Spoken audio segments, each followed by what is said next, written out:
الحمد لله نحمده ونستعينه ونستغفره ونعوذ بالله من شرور أنفسنا ومن سيئات أعمالنا من يهده الله فلا مضل له ومن يضلل فلا هادي له وأشهد أن لا إله إلا الله وحده لا شريك له وأشهد أن محمدا عبده ورسوله يا أيها الذين آمنوا اتقوا الله حق تقاته ولا تموتن إلا وأنتم مسلمون يا أيها الناس اتقوا ربكم الذي خلقكم من نفس واحدة وخلق منها زوجها وبث منهما رجالا كثيرا ونساء واتقوا الله الذي تساءلون به والأرحام إن الله كان عليكم رقيبا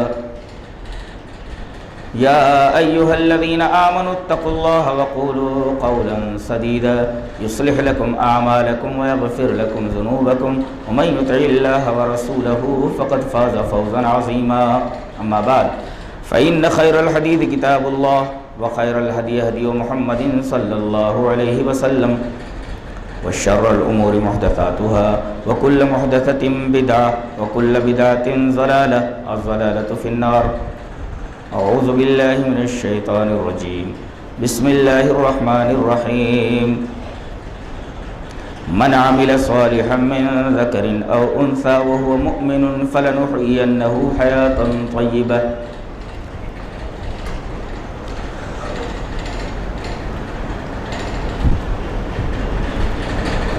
آج بالخصوص ہندوستان میں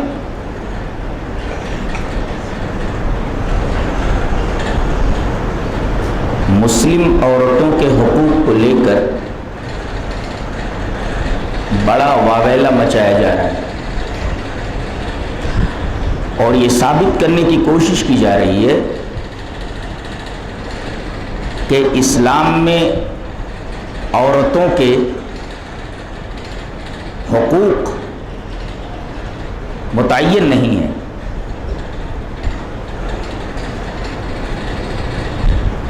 اسلام ایک ظالمانہ مذہب ہے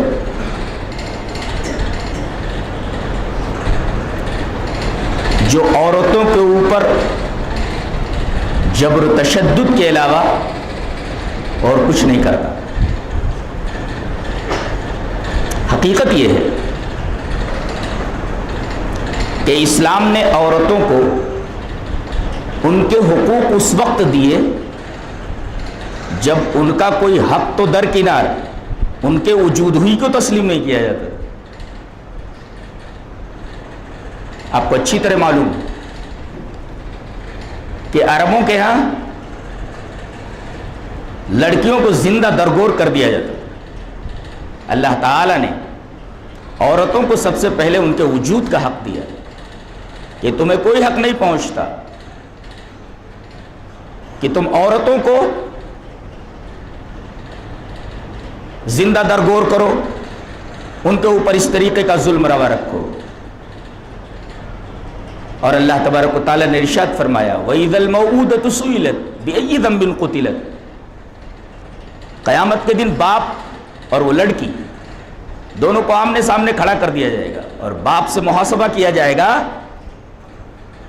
کہ یہ لڑکی جس کو زندہ درگور کر دیا گیا تھا اس کا جرم کیا تھا۔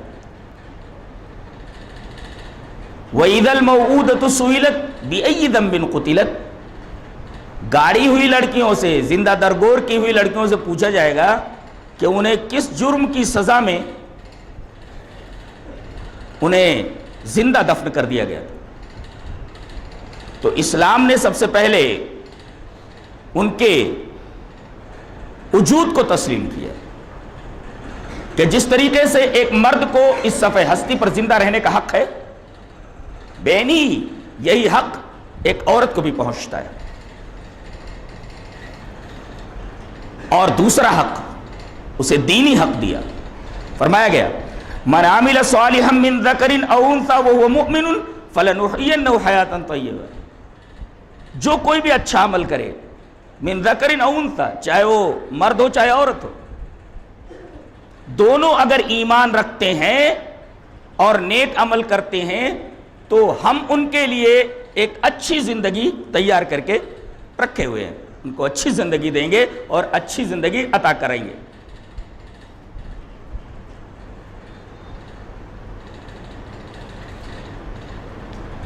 امام بخاری رحمۃ اللہ علیہ کتاب النکاح کے اندر ایک بڑی پیاری روایت لائے ہیں، روایت اس طرح: وعن ابی ہریرہ رضی اللہ تعالی عنہ عن النبی صلی اللہ علیہ وسلم قال تنکح المرأة لأربع لمالها ولحسبها ولجمالها ولدینها فاصبر بذات الدین تربت یداک۔ رواہ البخاری فی کتاب النکاح۔ حضرت ابو ہریرہ رضی اللہ تعالیٰ عنہ فرماتے ہیں کہ نبی اکرم صلی اللہ علیہ وسلم نے ارشاد فرمایا کہ عورتوں سے جب نکاح کیا جاتا ہے تو 4 باتیں پیش نظر رکھی جاتی ہیں۔ اس کا مال دیکھا جاتا ہے، اس کا حسب نسب دیکھا جاتا ہے، اور اسی طریقے سے اس کی خوبصورتی کو دیکھا جاتا ہے، اور اس کے دین کو دیکھا جاتا ہے۔ تو ان چاروں چیزوں میں سے تم دین کو ترجیح دو، فاظفر بذات الدین، دین والی عورت کو تم ترجیح دو۔ یہاں اللہ تبارک و تعالیٰ نے عورت کو ایک دینی حق عطا فرمایا کہ مال مت دیکھو، حسب نسب مت دیکھو، خوبصورتی مت دیکھو، بلکہ اس کا دین دیکھو کہ عورتوں کے اندر، اس عورت کے اندر دین کتنا ہے۔ اگر دین پایا جاتا ہے تو بقیہ یہ 3 چیزیں تو نظر انداز کر دو، اگنور کر دو، اور اگر یہ چاروں چیزیں مل جائیں تو ماشاءاللہ بہت اچھی بات ہے۔ کسی کہنے والے نے بالکل صحیح کہا ہے کہ ایک مرد جب دیندار ہوتا ہے تو دین صرف چوکھٹ تک آتا ہے، اور اگر کوئی عورت دیندار ہوتی ہے تو دین نسلوں میں منتقل ہوتا ہے، نسلوں تک جاتا ہے۔ اور بالکل صحیح کہا اس نے، ایک مرد دیندار ہوتا ہے تو دین چوکھٹ تک خالی آتا ہے اس کے گھر کے، لیکن اگر ایک عورت دیندار ہوتی ہے تو یہ دین نسلوں میں منتقل کر دیتی ہے۔ اللہ تبارک و تعالی نے اس کو یہ دینی حق عطا فرمایا ہے۔ بعض لوگ عورتوں کو مسجدوں میں آنے سے روکتے ہیں اور طرح طرح کے پروپیگنڈے کرتے ہیں کہ عورتوں کو مسجد میں اس وجہ سے نہیں آنا چاہیے، عورتوں کو مسجد میں اس وجہ سے نہیں آنا چاہیے۔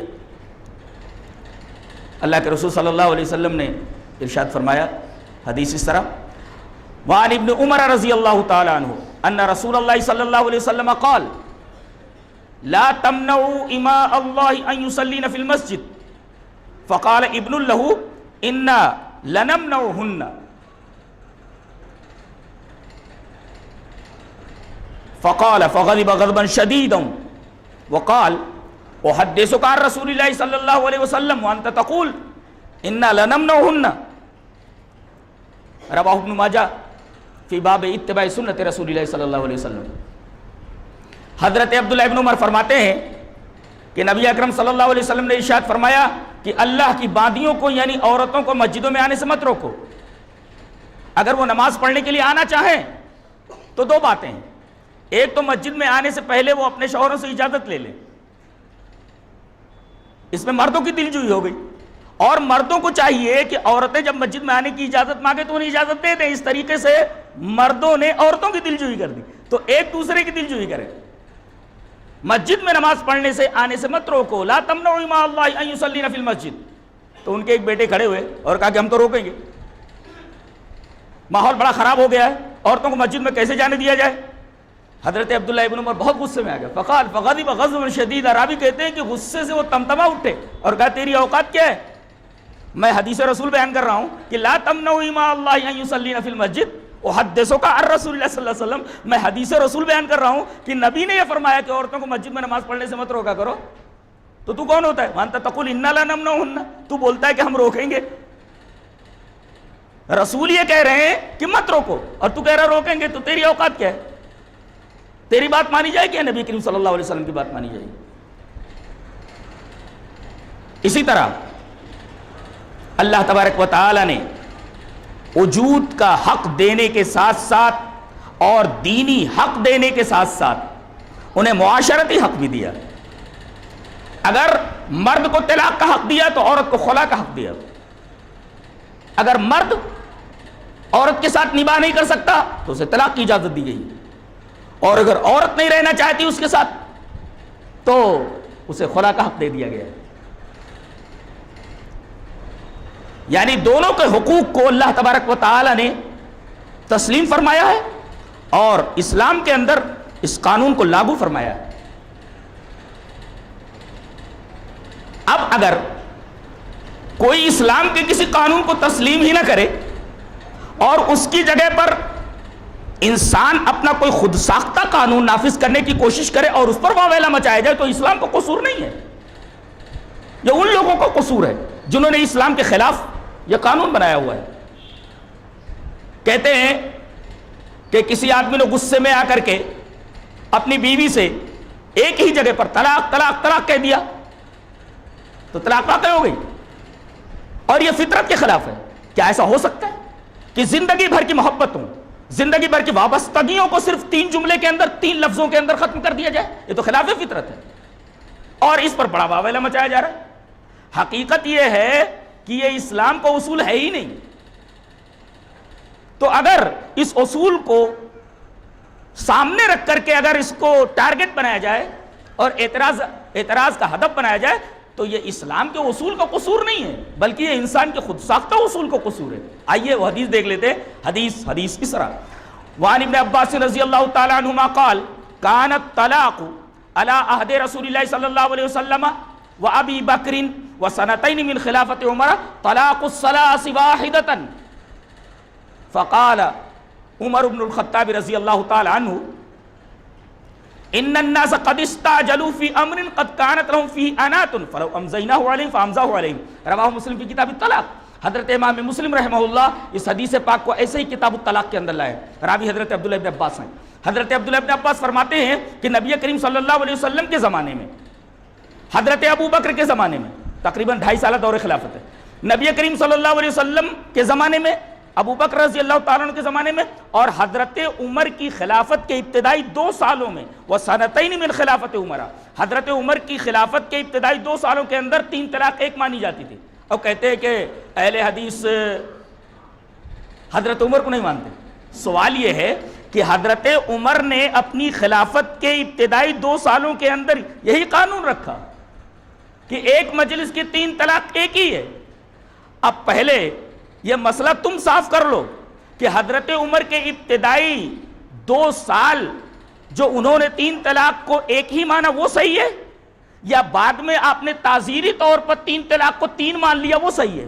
پہلے وہاں سے فیصلہ کر کے آؤ، پھر ہم سے بحث کرو کہ آپ کا پہلا فیصلہ صحیح ہے یا بعد کا فیصلہ صحیح ہے۔ وہ سنتین من خلافت عمر، اور حضرت عمر رضی اللہ تعالیٰ عنہ نے عورتوں کی حمایت میں یہ قانون جاری کیا تھا، اس لیے کہ طلاق کی واردات بہت ہو گئی تھی۔ نہ یہ کہ طلاق دینے کے بعد 3 مان لیا گیا اور اس کے بعد پھر حلالہ کروایا گیا، حلالہ کروانے کے بعد پھر شوہر اول کے نکاح میں دے دیا گیا، ایسا کبھی ہوا ہی نہیں۔ وہ ایک تعزیری قانون تھا، اور تعزیری قانون وقتی ہوتا ہے، عارضی ہوتا ہے، ہنگامی ہوتا ہے۔ نبی کریم صلی اللہ علیہ وسلم کا بتایا ہوا اصول اور قانون قیامت تک کے لیے ہے۔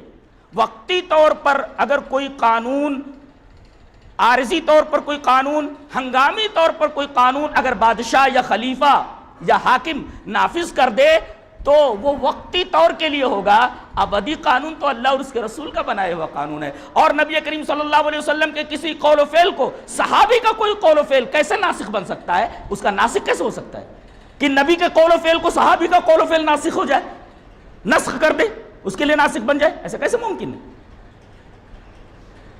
اور ایک واقعہ بالکل نبی کریم صلی اللہ علیہ وسلم کے زمانے میں بھی پیش آیا، اور اس سلسلے میں آپ کا جو فرمان تھا وہ حدیث میں مذکور ہے۔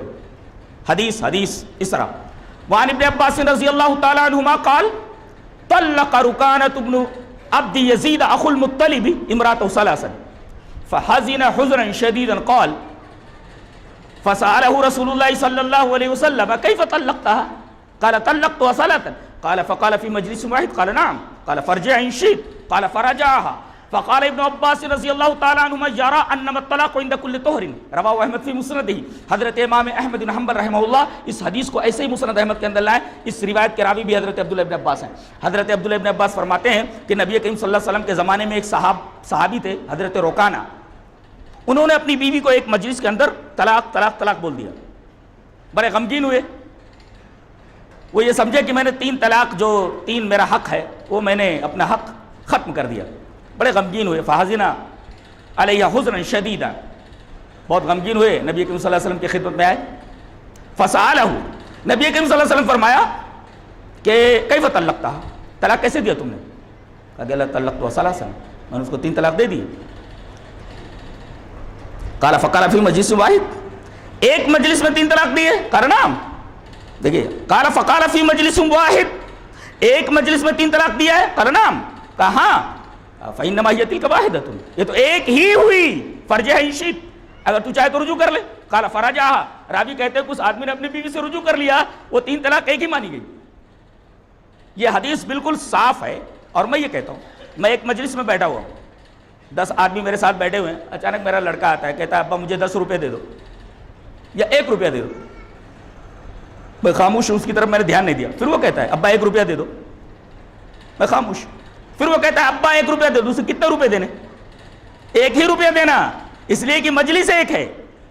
اگر مجلس بدل جائے تو جتنی مجلسیں بدلیں گی اتنے روپے اس کو دینے پڑیں گے. ایک مجلس کے اندر وہ 1000 مرتبہ بھی اگر مانگتا ہے 1 روپیہ تو 1 ہی روپیہ اس کو دینا ہے، نہ کہ 1000 روپے. یہ تو عقل بھی اس کو تسلیم کرتی. تو جن لوگوں نے مجلس واحد کی 3 طلاق کو 3 مان لیا ہے، اور دوسرے لوگ جو اسلام کے مخالف ہیں اگر وہ اس پر اعتراض کرتے ہیں تو یہ اسلام کے اصولوں کے اوپر اعتراض نہیں، یہ انسان کے اپنے بنائے ہوئے اصول کے اوپر اعتراضات ہیں. اسلام کے اوپر کوئی اعتراض وارد نہیں ہوتا. اسلام ایک فطری مذہب ہے. وہ کیسے مان لے کہ ایک مجلس کی 3 طلاق 3 ہو جائے گی؟ اس لیے کہ وہاں تو سوچنے سمجھنے کا موقع ہی نہیں دیا گیا. اور اسلام یہ کہتا ہے کہ دونوں آدمیوں کو، طرفین کو مکمل سوچنے سمجھنے کا موقع دیا جائے، اور یہی فطرت ہے اور یہی اسلام کا اصول ہے. اب اس کے خلاف اگر کوئی قانون بنا لے تو انسان کے اس خود ساختہ قانون کے اوپر اعتراض ہوگا. انگشت اعتراض یہ اسلام کے کسی قانون کی طرف نہیں اٹھے گی.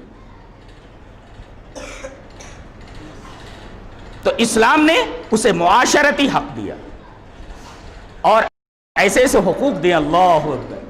اگر وہ ماں کی حیثیت میں ہے، کہتے ہیں کوئی حق ہی تسلیم نہیں کیا اسلام نے. اگر وہ ماں کی حیثیت میں ہے تو دیکھیں حدیث کس طرح. وعن ابی ہریرہ رضی اللہ تعالی عنہ قال جاء رجل الى النبي صلی اللہ علیہ وسلم فقال من احق الناس بحسن صحابتي قال امك قال ثم من قال ثم امك قال ثم من قال ثم امك قال ثم من قال ثم ابوك رواه مسلم في کتاب البر والصلة والآداب. حضرت امام مسلم رحمہ اللہ اس حدیث کو ایسے ہی مسلم شریف کتاب البر کے اندر لائے. راوی حضرت ابو ہریرہ ہیں. حضرت ابو ہریرہ فرماتے ہیں کہ ایک آدمی نبی کریم صلی اللہ علیہ وسلم کے پاس آیا، کہا کہ اللہ کے رسول میرے حسن سلوک کا سب سے زیادہ مستحق کون؟ کہا کہ تیری ماں. سب سے زیادہ حسن سلوک تو اپنی ماں کے ساتھ کر. کہا کہ اس کے بعد؟ کہا کہ تیری ماں. کہا کہ اس کے بعد؟ کہا کہ تیری ماں. کہا کہ اس کے بعد؟ کہا تیرا باپ. بتائیے مرد سے 3 گنا مرتبہ اور عظمت عورت کو دی گئی. یہ حق اور یہ عظمت کسی بھی مذہب کے اندر عورت کے تعلق سے تسلیم نہیں کیا گیا ہے. جو عظمت اور جو رتبہ اور جو بلندی اور جو حق عورت کا تسلیم کیا گیا ہے ماں کی حیثیت میں، وہ کسی اور جگہ موجود نہیں ہے. یہ کہتے ہیں کہ ہم نے تو عورتوں کو اتنا بڑا درجہ دے رکھا ہے کہ ہم عورتوں کو لکشمی مانتے ہیں.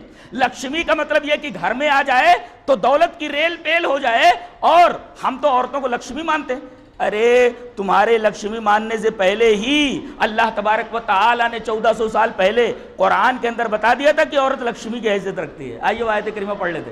وَأَنكِحُوا الْأَيَامَ مِنكُمْ وَالصَّالِحِينَ مِنْ عِبَادِكُمْ وَإِمَائِكُمْ إِن يَكُونُوا فُقَرَاءَ يُغْنِهِمُ اللَّهُ مِنْ فَضْلِهِ. اگر تم نے شادی نہیں کی ہے، شادی کر لو اور بیوی لے آؤ کوئی دیندار، تو اللہ تبارک و تعالیٰ اس عورت کے گھر میں آنے کی وجہ سے تمہیں مالدار بنا دے گا. یغنیہم اللہ من فضلی. تو لکشمی تو اسلام نے تسلیم کیا ہے. تم کہاں سے لا کر کے ایسی بات کہہ رہے ہو؟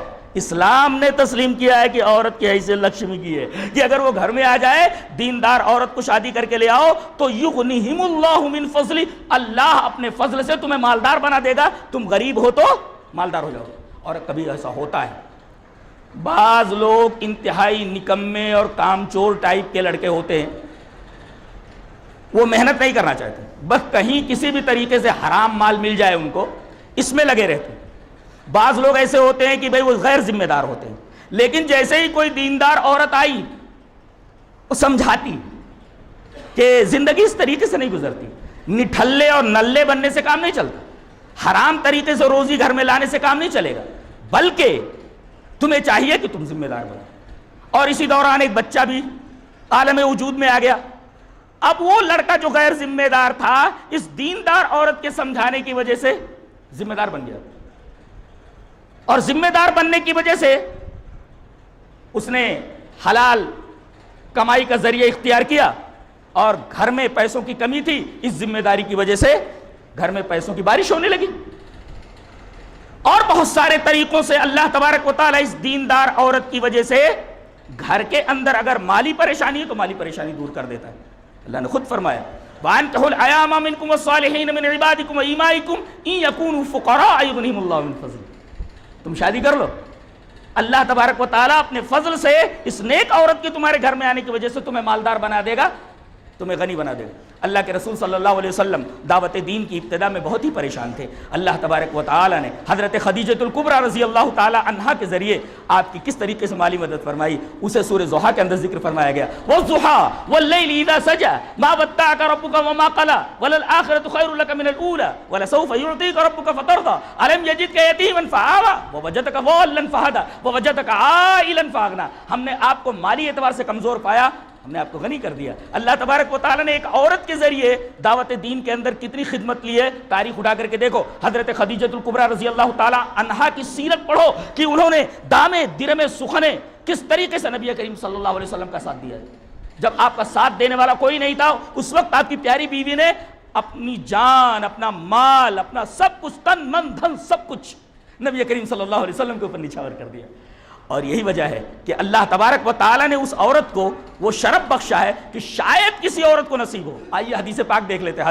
حدیث اس طرح، وعن ابی ہریرہ رضی اللہ تعالیٰ عنہ قال اتا جبریل النبی صلی اللہ علیہ وسلم فقال یا رسول اللہ هذه خدیجۃ قد اتت معها اناء فيه ادام او طعام او شراب فاذا هي اتتك فقرا عليه السلام من ربها ومني وبشرها ببيت في الجنة من قصب لا صخب فيها ولا نصب، رواہ البخاری فی کتاب المناقب۔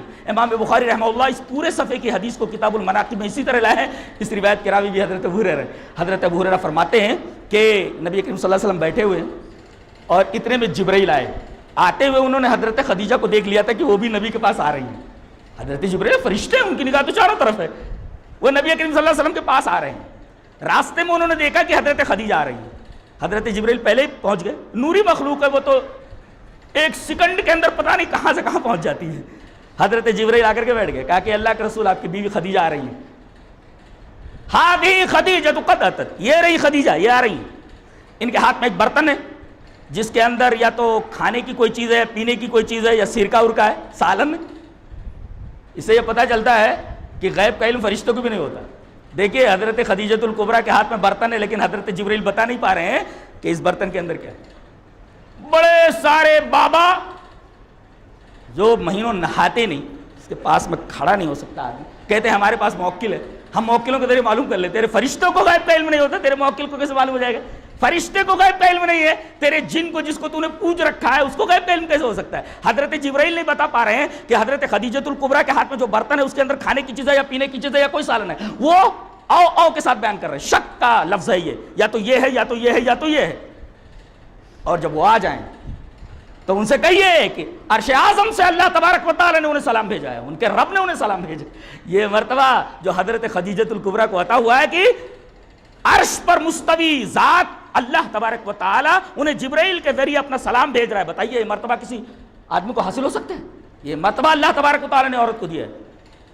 حضرت جبرائیل کہہ رہے ہیں کہ رب نے انہیں سلام بھیجا ہے، اور جب رب کا سلام ان سے کہہ لینا تو کہنا کہ جبرائیل بھی ان سے سلام کہہ رہے ہیں۔ جبرائیل کا بھی سلام لے لیں اللہ کے سلام کے بعد، اور انہیں خوشخبری دے دو کہ اللہ تبارک و تعالیٰ نے یاقوت کا، روبی کا ایک ایسا محل تیار کر رکھا ہے ان کے لیے جنت کے اندر کہ جس کے اندر نہ شور شرابہ ہے، نوائزز نہیں ہے، اسی طریقے سے وہاں کوئی ٹینشن نہیں ہے۔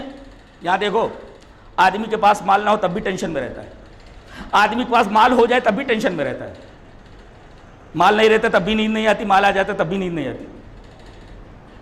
یہ دنیا ٹینشن کی جگہ ہے، یہاں سکون نہیں ہے۔ سکون کہاں ہے؟ یہاں کسی آدمی کی تمام تمنائیں پوری نہیں ہوتی، ایک آرزو پوری نہیں ہوئی کہ دوسری آرزو سر اٹھائے کھڑی رہتی، ایک تمنا پوری نہیں ہوئی کہ دوسری تمنا سر اٹھائے کھڑی رہتی ہے۔ بقول غالب کہ ہزاروں خواہشیں ایسی کہ ہر خواہش پہ دم نکلے بہت نکلے میرے ارمان، لیکن پھر بھی کم نکلے۔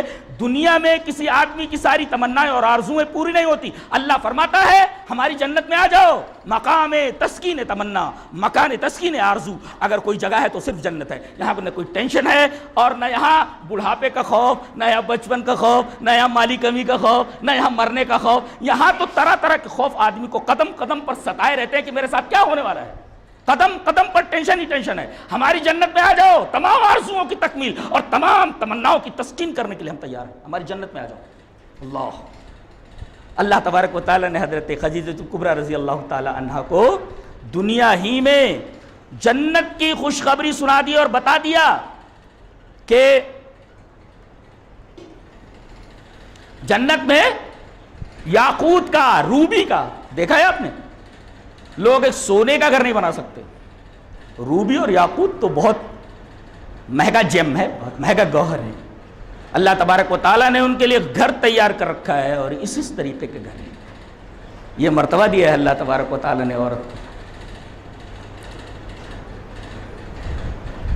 تو یہ ان کا معاشرتی حق ہے۔ اگر ماں ہے تو اس کے قدموں کے نیچے جنت، مرد سے 3 گنا مرتبہ اس کا بڑھا ہو۔ اور اگر بیٹی ہے یا بہن ہے، اللہ فرمایا گیا، حدیث اس طرح، وعن ابی ہریرہ رضی اللہ تعالی عنہ وعن انس بن مالک رضی اللہ تعالی عنہ قال قال رسول اللہ صلی اللہ علیہ وسلم من آل جاریتین حتی تبلغا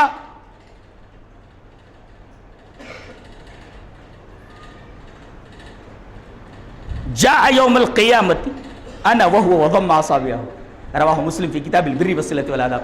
روایت کے راوی حضرت انس بن مالک وہ فرماتے ہیں کہ نبی اکرم صلی اللہ علیہ وسلم نے ارشاد فرمایا، جس نے 2 لڑکیوں کی پرورش کی، باپ اگر ہے تو 2 بیٹیاں ان کی پرورش کی، باپ مر گیا، بھائی ہے، بہنوں کی کفالت کر رہا ہے، 2 بہنیں ہیں، جاریتین میں دونوں آگے، باپ ہے تو بیٹیاں، اور اگر بھائی ہے تو بہنیں۔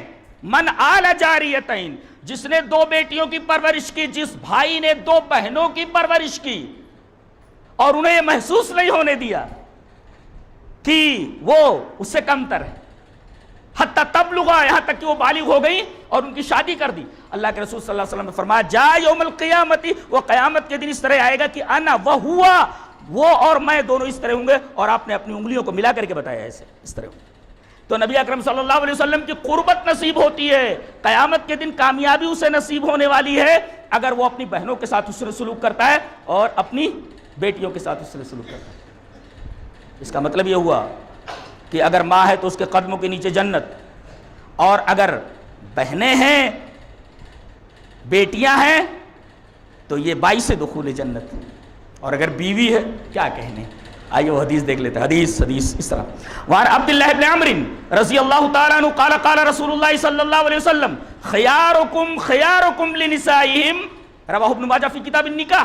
حضرت امام ابن ماجہ رحمہ اللہ اس حدیث پاک کو ایسے کتاب النکاح کے اندر، راوی حضرت عبداللہ ابن عمرو ہیں۔ حضرت عبداللہ ابن عمرو فرماتے ہیں کہ نبی اکرم صلی اللہ علیہ وسلم نے ارشاد فرمایا، ارے اس معاشرے میں، سماج میں کون نہیں چاہتا کہ میں سب سے اچھا انسان مانا جاؤں، میں سب سے اچھا انسان اللہ کے رسول کی نگاہ میں مانا جاؤں، میں سب سے اچھا انسان اللہ کی نگاہ میں مانا جاؤں۔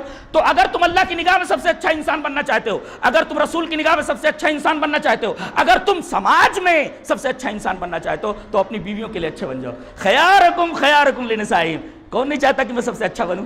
سب سے اچھا بننے کا نسخہ بتایا گیا کہ سب سے اچھا اگر بننا چاہتے ہو تو تم اپنی بیویوں کے لیے اچھے بن جاؤ۔ اللہ، یہ مقام دیا ہے معاشرتی اللہ کے رسول صلی اللہ علیہ وسلم کے ذریعے اللہ تبارک و تعالیٰ نے اور اسلام نے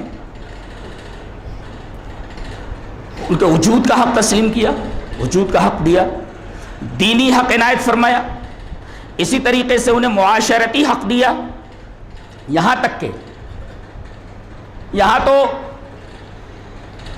ایک بات اٹھائی گئی کہ لڑکیوں کو چاہیے کہ وہ ایسے کپڑے نہ پہنیں، ریپ کے واقعات زیادہ ہو رہے ہیں، چھیڑ چھاڑ کے واقعات زیادہ ہو رہے ہیں، ہیریسنگ وومن کے واقعات زیادہ ہو رہے ہیں، تو ایسا کریں لڑکیاں ذرا کپڑے ڈھنگ کے پہنے کریں۔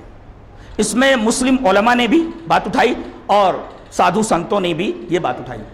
اب عورتیں بگڑ گئیں، مردوں کو اپنی نگاہ اچھی رکھنی چاہیے، عورتوں کو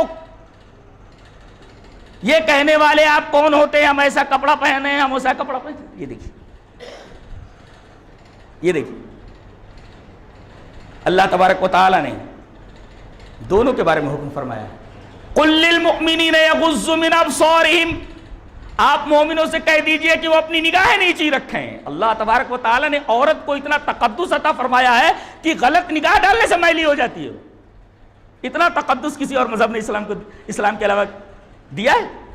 آئیے وہ حدیث دیکھ لیتے ہیں اس آیت کریمہ کی شرح میں. حدیث اس طرح وعن ابن بریدہ عن ابیہ قال قال رسول اللہ صلی اللہ علیہ وسلم لعلی یا علی لا تتبع النظرة فإن لك الأولى وليست لك الآخرة. رواہ ابو داؤد فی کتاب النکاح. حضرت امام ابی داؤد اس پوری حدیث کو ایسے ہی کتاب النکاح کے اندر ابو داؤد شریف کے اندر لائے.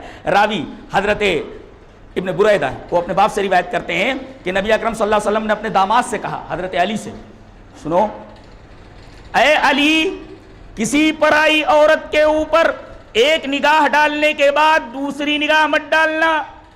ایک نگاہ پڑ گئی تو دوسری نگاہ مت ڈالو. اور یہیں پر ایک نکتہ ہوا، ایک صاحب نے یہ پوچھا کہ اسلام میں سر جھکا کر چلنے کے لیے کہا گیا ہے، تو اگر سر جھکا کر چلو تو جان کا خطرہ ہے اور سر اٹھا کر چلو تو ایمان کا خطرہ ہے، تو کیا کیا جائے؟ کہا گیا کہ بھائی ایسا نہیں ہے کہ آپ سر اٹھا کر نہیں چل سکتے، لیکن کسی عورت کے اوپر آپ کی نگاہ پڑے تو ایک نگاہ کے بعد اس کے اوپر دوسری نگاہ نہ ڈالو. آپ کو یہ حکم نہیں دیا گیا ہے کہ آپ منڈی نیچے کر کے چلیں، گاڑی آ رہی ہے، موٹر سائیکل آ رہی ہے، کوئی سواری آ رہی ہے اور آپ اس سے بے احتیاط ہو جائیں اور آپ اس کی زد میں آ جائیں. اسلام نے یہ نہیں کہا ہے. آپ چاروں طرف دیکھ سکتے ہیں، کسی عورت کے اوپر نگاہ پڑ جائے تو دوسری نگاہ مت ڈالیے، یہ کہا گیا ہے. لا تتبع النظرة فإن لك الأولى وليست لك الآخرة. نگاہ پر نگاہ مت ڈالو، نظر پر نظر مت ڈالو. ایک نظر پڑ گئی تو دوسری نظر جان بوجھ کر کے مت ڈالو، اس لیے کہ پہلی تمہاری ہے دوسری تمہاری نہیں ہے. فإن لك الأولى وليست لك الآخرة. مطلب یہ نکلا کہ عورت کو اللہ تبارک و تعالی نے، اسلام نے ایسا تقدس عطا فرمایا ہے کہ وہ گندی نظر ڈالنے پر میلی ہو جاتی ہے. اور تمہارے ہاں تو پردہ ہی نہیں ہے. تم نے اور تمہارے ہاں وہ تقدس عورت کو کہاں آتا ہے؟ ایک پاؤ بھر گوشت لے کر کے آدمی چلتا ہے لیکن چھپا کر چلتا ہے، چھپا کر چلتا ہے. کیوں؟ کوئی کوا نہ جھپٹ لے، کوئی چیل نہ جھپٹ لے. عورتوں کا مقام تو تمہارے ہاں اتنا گرا ہوا ہے کہ پاؤ بھر گوشت سے بھی کم رتبہ ہے عورت کہ پاؤ بھر گوشت کو چھپا کر کے لے کر چلتے ہو لیکن عورتوں کو بے پردہ چھوڑ دیتے ہو. جبکہ حدیث پاک کے اندر کہا گیا کہ عورت پوری کھلی ہوئی ہے. آئیے وہ حدیث دیکھ لیتے ہیں. حدیث اس طرح وعن عبداللہ ابن مسعود رضی اللہ تعالی عنہ عن النبی صلی اللہ علیہ وسلم قال المرأة عورة فإذا خرجت استشرفها الشیطان. رواہ الترمذی فی کتاب النکاح. حضرت عبداللہ ابن مسعود فرماتے ہیں کہ نبی اکرم صلی اللہ علیہ وسلم نے ارشاد فرمایا کہ عورت کھلی ہوئی ہے. عورت کا مطلب ہوتا ہے کھلا ہوا ہونا، کھلا ہوا. عورت کا مطلب کھلا ہوا. جنگ احزاب کے موقع پر منافقین سے کہا گیا کہ چلو مسلمانوں کے ساتھ لڑنے کے لیے. تو جانتے ہیں انہوں نے کیا عذر پیش کیا؟ کہا ان بیوتنا عورہ، ہمارے گھر عورت ہیں. کیا مطلب؟ عورت کا مطلب کھلے ہوئے. ان بیوتنا عورہ، ہمارے گھر کھلے ہوئے ہیں. اور عورت کے لیے بھی یہی صفت لائی گئی، المرأۃ عورۃ، عورت کھلی ہوئی ہے. فإذا خرجت، جب وہ بے پردہ نکلتی ہے تو استشرفها الشیطان، تو شیطان اسے اپنی منڈی اوپر کر کے دیکھتا ہے. استشراف کا مطلب ہے ٹو کرین ہز نیک، اپنی گردن کو، جیسے کرین ہوتا ہے نا وہ بگلا، وہ بڑا سا بگلا ہوتا ہے، اپنی گردن اس طرح اٹھاتا ہے. وہی لفظ یہاں استعمال کیا گیا، استشراف ٹو کرین ہز نیک، اپنی گردن کو ایسے اٹھا کر دیکھتا ہے. تو عورت کھلی ہوئی ہے، ضرورت ہے کہ اس کو ڈھک دیا جائے. اسی وجہ سے اللہ تبارک و تعالی نے حجاب کا حکم فرمایا اور نبی اکرم صلی اللہ علیہ وسلم نے اسٹرکٹلی یہ قانون نافذ فرمایا کہ کوئی عورت بے پردہ باہر نہ نکلے. اور قرآن حکیم میں اسٹرکٹلی یہ بات کہہ دی گئی وَقَرْنَ فِي بُيُوتِكُنَّ وَلَا تَبَرَّجْنَ تَبَرُّجَ الْجَاهِلِيَّةِ الْأُولَىٰ. عورت کا وقار اس کے گھر میں ہے، وہاں قرار پکڑے. عورتوں کا وقار گھر میں قرار رہنے پر ہے، برقرار رہنے پر ہے. عورتوں کا وقار کہاں ہے؟ گھر میں برقرار. دیکھو کائنات کا ایک اصول ہے، چاند اپنے مدار میں گھوم رہا ہے، سورج اپنے مدار میں گھوم رہا ہے. اگر سورج چاند کے مدار میں داخل ہو جائے اور چاند سورج کے مدار میں داخل ہو جائے، نظام عالم درہم ہو جائے گا. تو اسی طریقے سے اس دنیا کا چاند عورت اور اس دنیا کا سورج مرد ہے، دونوں کو اپنے اپنے مدار میں گردش کرنا چاہیے. ایک دوسرے کے مدار میں داخل ہو جائیں گے تو جیسے چاند اگر سورج کے مدار میں داخل ہو جائے، سورج اگر چاند کے مدار میں داخل ہو جائے تو نظام عالم درہم برہم ہو جائے. اسی طریقے سے عورت اس دنیا کا چاند، مرد اس دنیا کا سورج اگر اپنے اپنے مدار سے ہٹ کر کے ایک دوسرے کے مدار میں داخل ہو جائے تو اس دنیا کا سماجی اور آئلی نظام پورا کا پورا تباہ و برباد ہو کر کے رہ جائے گا. اور ایسا ہی ہو رہا ہے، اس لیے کہ دونوں اپنے مدار سے نکل کر کے ایک دوسرے کے مدار میں داخل ہو چکے ہیں. یہ حمایت نسواں اور عورتوں کے حقوق کی بات کرنے والے لوگ یہ چاہتے ہیں کہ عورتیں مردوں کے شانہ بشانہ، جیسے مرد آفس میں جاتا ہے عورتوں بھی آفس میں جائیں. میں یہ کہتا ہوں ایک صابن جس سے آدمی نہاتا ہے اس کے اوپر ایک نیم اوریاں ایک ادھننگی عورت کی تصویر ہوتی ہے. بتائیے ایک صابن کا ایک ادھننگی تصویر سے کیا تعلق ہے؟ کیا رکھتا ہے بھائی؟ صابن سے نہانا ہے نا، اس عورت کی تصویر کو کیا کرنا ہے؟ تو یہ جو تصویر نیم اوریاں بنائی گئی ہے ادھننگی، اس کا اس صابن سے کیا تعلق ہے؟ لیکن عورتیں خوش ہیں، دیکھو صابن کے اوپر ہماری تصویر بنا دی گئی. مردوں کو دیکھو پورے لباس پہ رہتے ہیں اور عورتوں کو دیکھو کہ لباس کا پتہ ہی نہیں. زیادہ سے زیادہ لباس مردوں کے لیے، کم سے کم مختصر سے مختصر لباس عورتوں کے لیے. اور اللہ تباہ و برباد کرے ان فلم والوں کو کہ ان لوگوں نے فحاشی پھیلانے میں کوئی کسر باقی نہیں رکھی ہے. یہ تہذیب کے نام پر، یہ تمدن کے نام پر، یہ آرٹ کے نام پر، یہ کلچر کے نام پر، یہ فیشن کے نام پر اور نہ جانے کن کن چیزوں کے نام پر اس گندگی اور اس فحاشی کو پھیلا رہے ہیں اور کوئی روکنے والا نہیں، کوئی بولنے والا نہیں.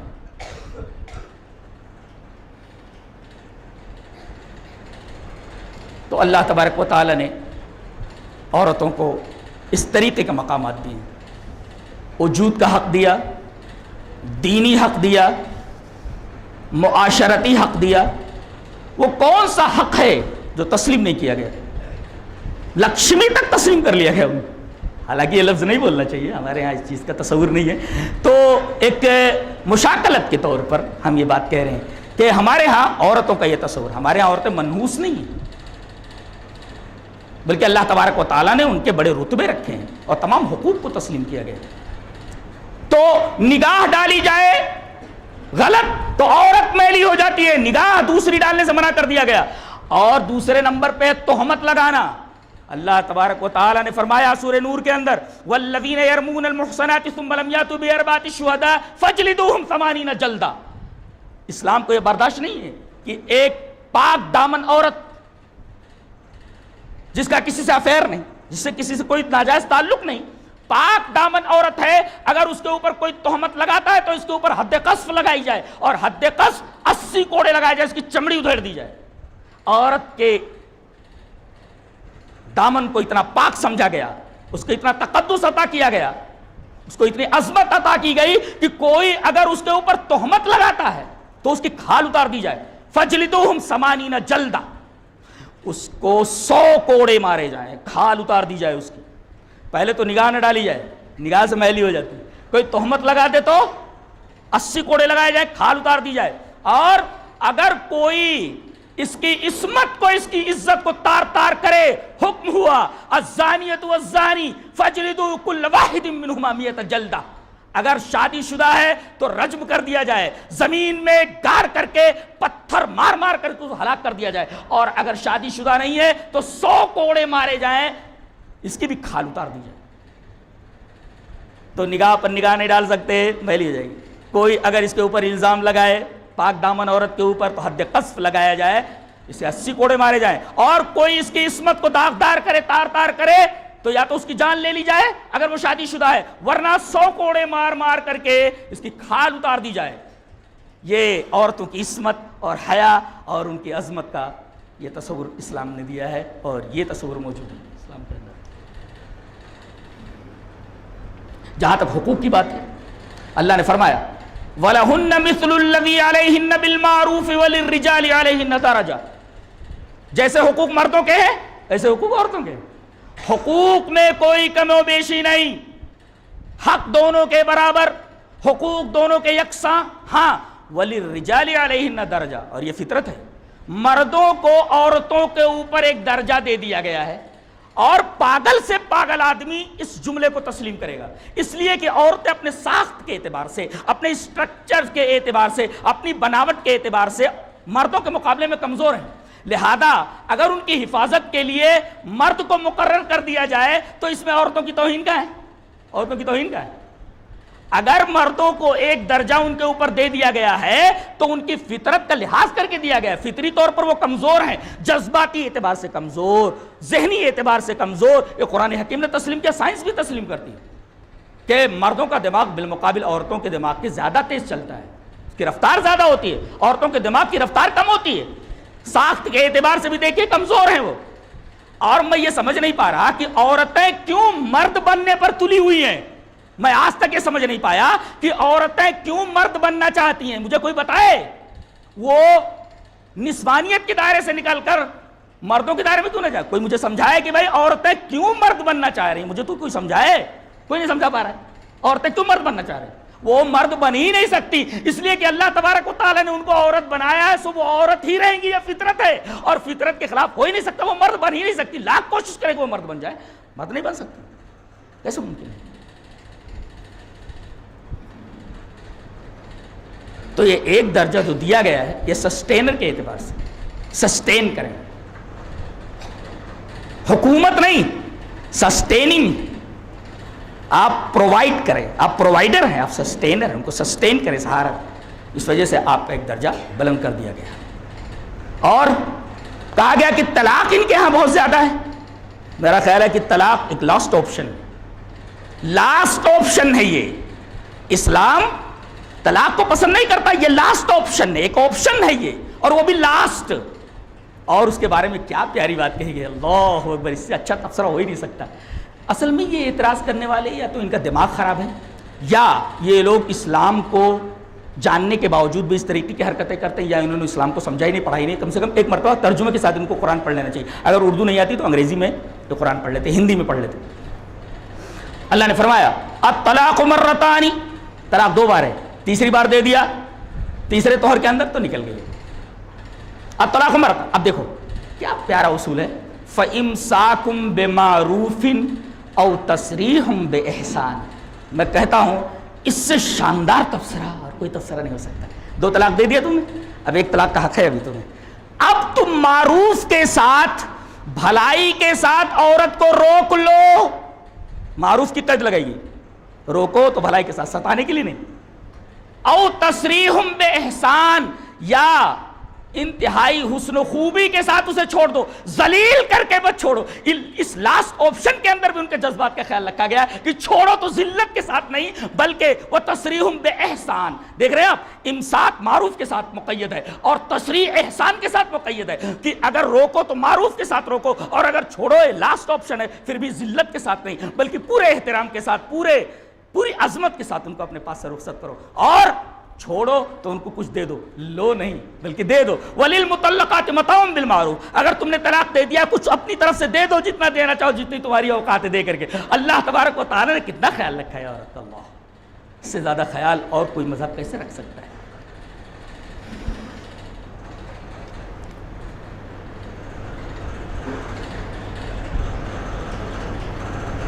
احادیث کے اندر، احادیث کے پورے ذخیرے پر اگر نگاہ ڈالی جائے تو آپ کو طرح طرح کے مناظر نظر آئیں گے جو یہ بتاتے ہیں کہ عورتوں کے حقوق کو ہمیشہ ہائی لائٹ کیا گیا. یہاں کتنے حفاظ بیٹھے ہوئے، یہ بتائیں کہ سورہ مرد کہیں ہے قرآن میں؟ سورہ مرد، سورہ رجال کہیں ہے؟ مرد کے نام سے کوئی سورہ اورا نہیں ہے، سورہ رجال نہیں ہے. لیکن اللہ تبارک و تعالی نے باقاعدہ سورۃ النساء نازل فرمائی ہے. یہ عورتوں کی صورت ہے. اس سے زیادہ اور کیا عظمت ہو سکتی ہے عورت کہ اللہ تبارک و تعالی نے سورہ مرد نازل نہیں فرمایا، سورہ عورت نازل فرما دی، سورہ نساء. اس سے زیادہ عورتوں کی اور کیا عظمت ہو سکتی ہے کہ ان کے نام سے پوری سورت اتار دی.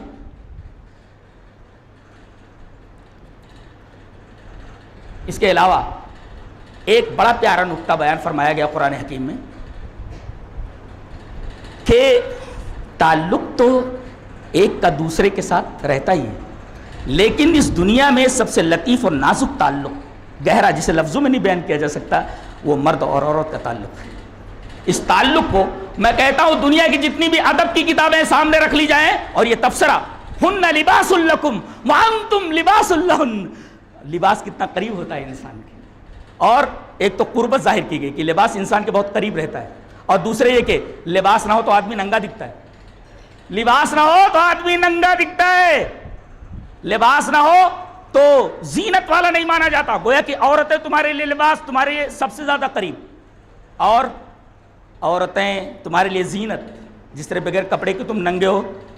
یہ جتنے لوگ ہیں جو شادی نہیں کیے ہوئے اب تک ننگے ہیں، لہذا ان کو جلدی سے شادی کر لینی چاہیے تاکہ ان کے بدن پر کپڑا آ جائے۔ یہ اوپر سے کپڑے تو پہنے ہوئے لیکن ننگے ہیں، لباس تو عورت ہے، سب سے بہترین زینت عطا کرنے والی عورت ہے، تو جلدی سے ان کی شادی کراؤ جتنے رنڈوے ہیں یہ جنہوں نے ابھی شادی نہیں کی ہے، کہ جلدی سے شادی کراؤ تاکہ یہ جو ننگے ہیں ان ننگے پنگے لوگوں کے اوپر بدن کے اوپر لباس آ جائے۔ ہن لباس لکم وانتم لباس لہن، یہ تمہارے لیے لباس، تمہارے لیے زینت کا باعث ہے، تمہاری ستر پوشی کا باعث ہے، تمہارے لیے زینت کا باعث ہے، تمہارے لیے وقار کا باعث ہے۔ ایک جگہ بڑی پیاری بات فرمائی گئی، نساؤکم حرث لکم، عورتیں تمہارے لیے تمہاری کھیتی ہیں۔ بتاؤ کھیتی کا مرتبہ بڑھا ہوا ہوتا ہے یا کسان کا؟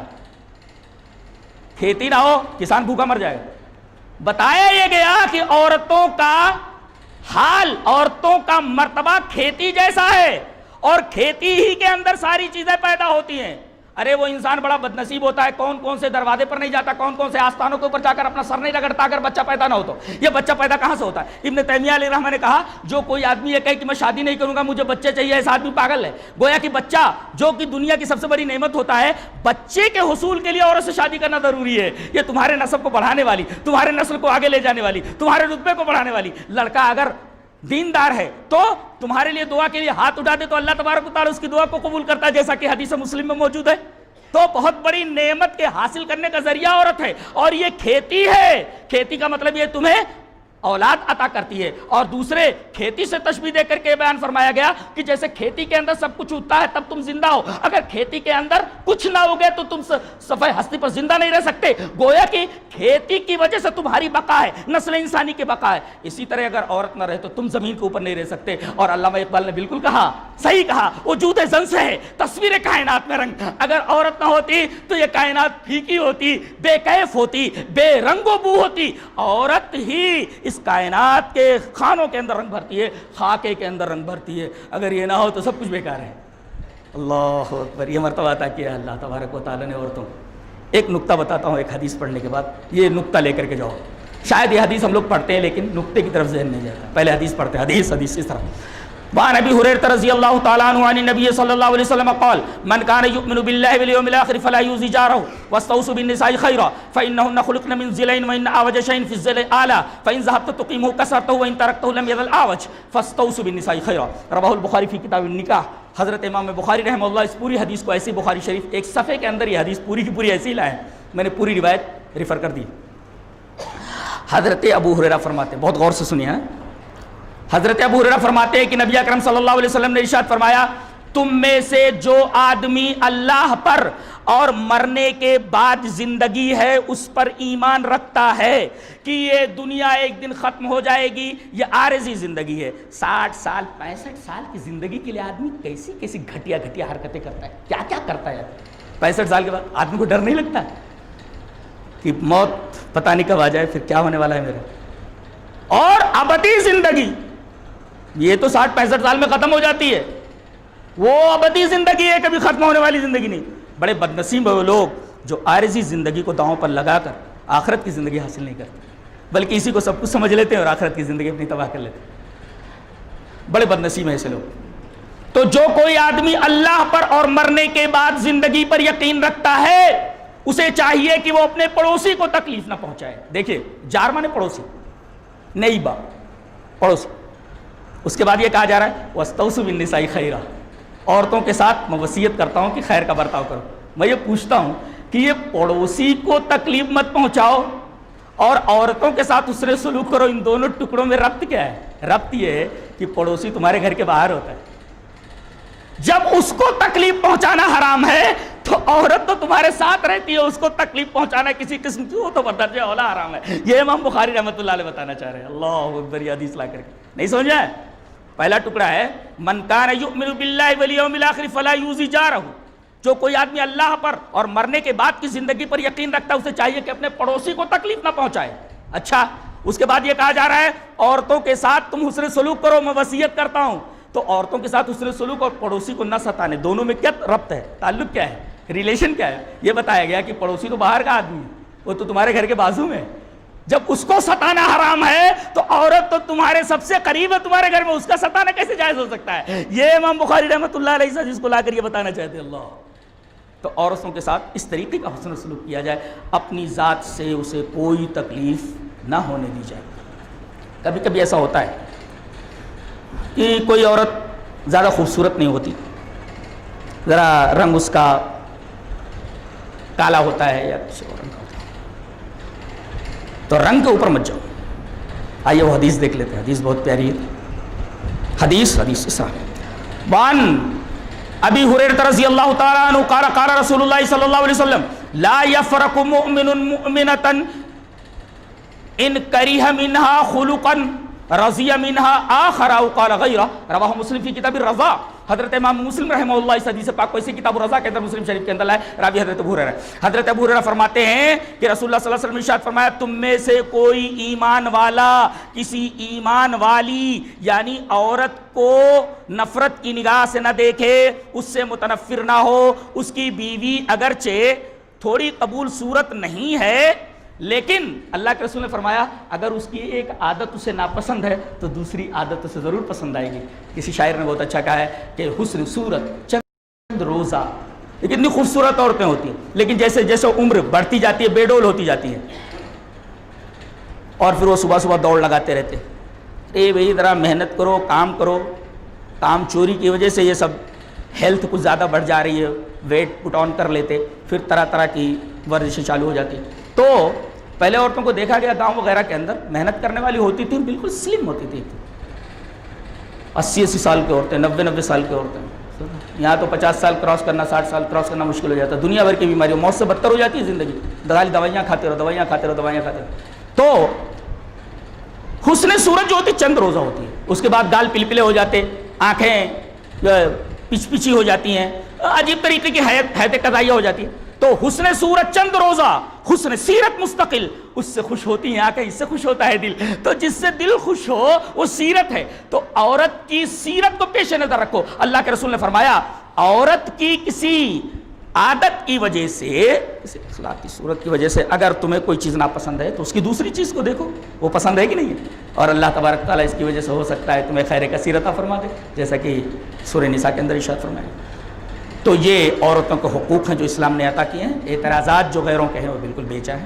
اللہ ہمیں نیک عمل اور اچھی سمجھ کی توفیق عطا فرمائے. وآخر دعوانا الحمدللہ رب العالمین.